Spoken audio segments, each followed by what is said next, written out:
of being tired of being tired. That part of me done died. I see it, then I don't act like I'm blind.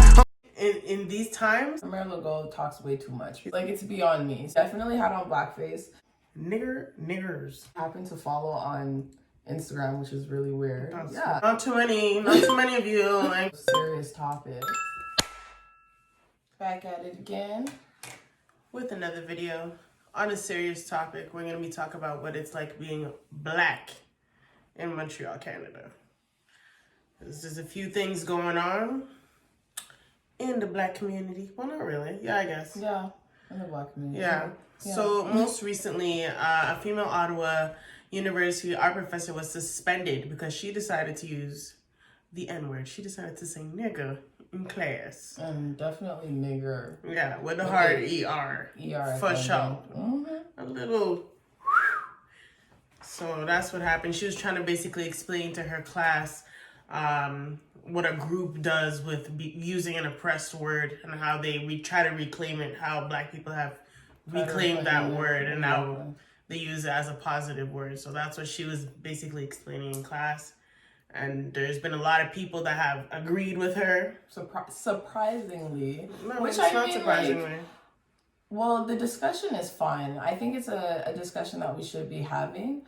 But a lot of people felt like her being suspended was a bit of a reach? Yeah, a stretch. That she shouldn't have been suspended because during a class, you know, as a professor, you should have, I guess, freedom of speech when using certain words in context, which is like...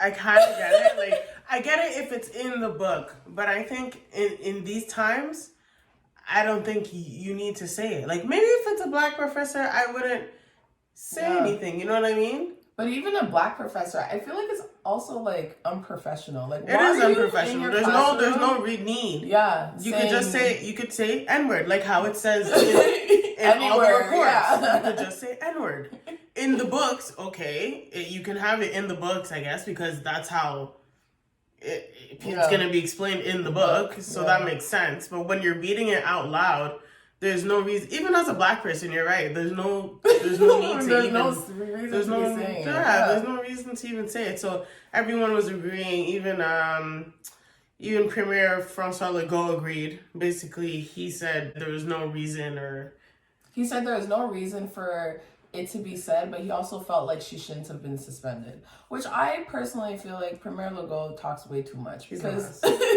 these last several months, he's the same one that said there was no systematic racism, which makes no sense. Like, it's beyond me. So sorry. And not too long after he said that, actually, there was those videos that surfaced online, or video, I should say, of those two girls that went to John Rennie High School. And I don't even remember exactly what they were saying in the video. I just remember they had blackface. They definitely had on blackface.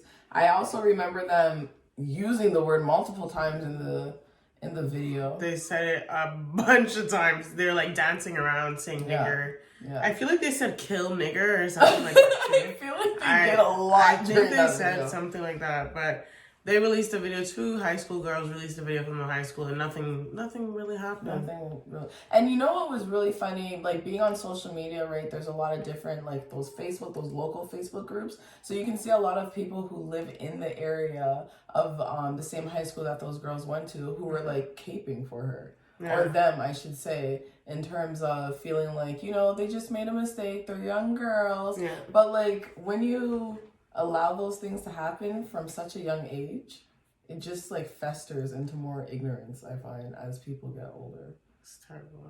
It's really and bad.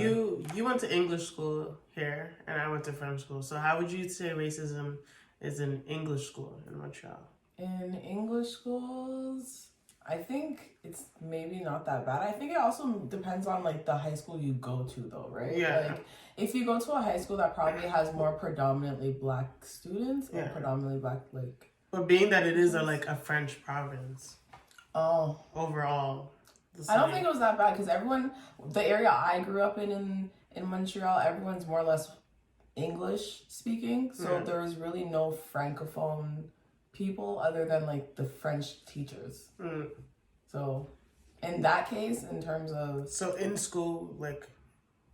There wasn't much racism, like from teachers or kids. Maybe students, but I wouldn't say like staff. Because that John Rennie is an English school. Yeah. But again, it's also a very white school. Yeah. With like not a lot of different, I feel like, cultures that go there. I don't know. Maybe now. Who knows? Who knows? High school was a long time ago, folks. Definitely. Definitely. High school was like... We're not calculating. Yeah, honey. I don't know. I went to French school. It's pretty. I feel like in French school it's pretty bad. Yeah, I can imagine. Yeah, because they're like Québécois. They're already super francophone. Yeah. And if you're black, okay. But black and English, okay. Imagine. Like, bitch, you're just annoying now. You're done. I remember once I went to school in Terrebonne for like 3 months, and I spoke better English than my English teacher, because she was like super francophone, French, and I guess I don't know if she didn't like it or what, but she ended up giving like a quiz, and it was like, this is like grade 9. Okay. She gave like a quiz, and you had to like put the word in plural or whatever. Okay. And she had nigger, and you had to put it in. No, she didn't. I swear to God. No, she didn't. I swear to God. Was this on the whole test for everyone? On the whole test for... You know what? Oh, do you think it was just on yours? Well, the way she passed out the papers, there's no way it was personal. I never thought about that. It said you nigger, never and know you had with to these put... people. It said nigger, and you had to put niggers. And no one else said... Did anyone in the class say anything? Like, grade no, 9's nobody said... pretty I was the only black person in class. I feel like maybe it I was just... and it was like it's like a super white area. Like, there was probably 4 other people. There was probably 4 other black people in the whole school. Oh my God. And all of them were French, obviously, but me. Like, them type of things that... Niggers.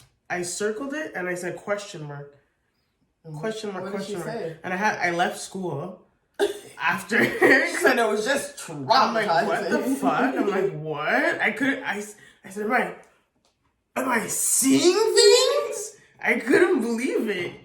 I called my mom, I left school, and it's like, at them times, those places like that, your house is far away from the school. Like, true. You're not about to walk home. Yeah, definitely not. It was a mess. I was about to call the news and everything. I had to make my way back to the city, baby. Man. That wasn't it. Let me tell you, I had to find my way back. Even in the city, schools terrible. French schools are bad. Oddly enough, there was even a history teacher here at one of the Montreal Canada high schools. I think it was Henry Bourassa High School. He was teaching a history class, obviously via Zoom, because, virtual lunatic. Pandemic. And during that time, he said nigger like numerous times while teaching his class. So it just so happened one of the students actually recorded him. He was just going off with it. Yeah, well, one of the students recorded him, and her sibling, I happen to follow on Instagram, which is really weird. That's yeah, crazy. So she posted the videos of him using nigger on her page, and it got all this social media attention. And apparently he has been teaching at that school for several years, because other siblings that went to that school in the past had him as a teacher, and expressed that he was extremely ignorant and racist and even Islamophobic. Is that, I don't know if I said that properly. I think so. But yeah, he apparently, and this is allegedly, because I don't go to the school, right? She's telling me, I'm not too affiliated, but I know a thing or two. I know a thing or two. So allegedly, he brought to school a cotton flower, I guess No. Yeah. Brought to school a cotton flower, and had one of the black students in his class touch it, to make them feel, I guess, the context of what their ancestors went through. So that just gives you a little in-look into what the fuck is going on in our school systems here in Montreal. Because I know a lot of people, or in Canada, I should say in general, because I'm sure this isn't just something that's in Montreal. But I know a lot of people sometimes think Canada doesn't experience racism the way the States does. And we might not have subtle out people hanging from trees or anything, but we definitely do experience our racism in different forms. Even like determining like there's certain sections or like jobs or certain things, like they'll definitely won't pick like a black person like for certain things, like it's definitely like okay, like for certain things like girls in a club or something, like there's one girl, there's one black girl, or like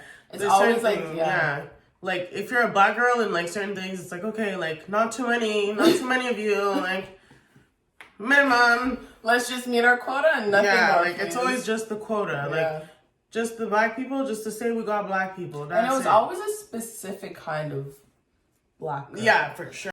That was chosen to be a part of those clubs. So I don't know. It really sucks that in 2020, during a pandemic and all, people are still having these experiences. And during a time when a lot of people are rethinking education and how we learn and stuff like that, to be doing virtual learning and still experience racism from your teacher while you're at home. Yeah, it's like, I can only imagine how mind-blowing that is. Yeah, so it's nuts. That really sucks. But while we're on the topic of serious topics, there is something I personally wanted to touch on, which I think is consent, which is a really, really, really big thing. I know this summer on Montreal Twitter, there was a few different threads that went around, just girls, women telling their experiences of having like those gray areas, I guess, in terms of consent sexually, even just consent, like even digitally, right? Like in terms of nudes and pictures and videos and those types of things. So I think that's something that's really important. So just to be clear, the legal standpoint of what consent means, consent must be clearly given, of course, every time people engage in sexual contact. A woman has the legal right to change her mind about having sex at any point. Any point. So like, any point. People forget that. Like, I could be fucking you for 15 years, and if I don't feel like it tomorrow, I'm allowed. Please back off. Like I'm allowed to not want to, and I'm allowed to tell you no, despite how many mixed signals you may have thought. Thank you. I was giving you. Because that happens a lot, right? Like you go somewhere and you might be vibing with someone, and you're like, "Oh, this person's cool," and then or you just want to chill or something, and then just like escalates. Like the door closes and right away it's like, "Yo, here." Relax. That's not what we're here for. But yes, at any point of sexual contact, a woman is allowed to say no. If her partner does not stop at the time she changes her mind, this is considered sexual assault. So I think as females, sometimes, a lot of the times we might be like even scared to say no. So I think sometimes like our actions might show that we're not interested, but the words might not actually come out. And that causes a lot of like... a little pressure. That's and not then the it's right like, move. Is it still consensual at that point? Super gray area. Or is it super gray non-consensual? Area? Because I may have not said no, but I didn't want to do it. But I didn't want to do it. Yeah. And like maybe you could have been able to tell if you were just thinking for 2 seconds that I didn't want to do it. And not thinking about your dick. She said it. I don't want to be the one to say it. Super gray area.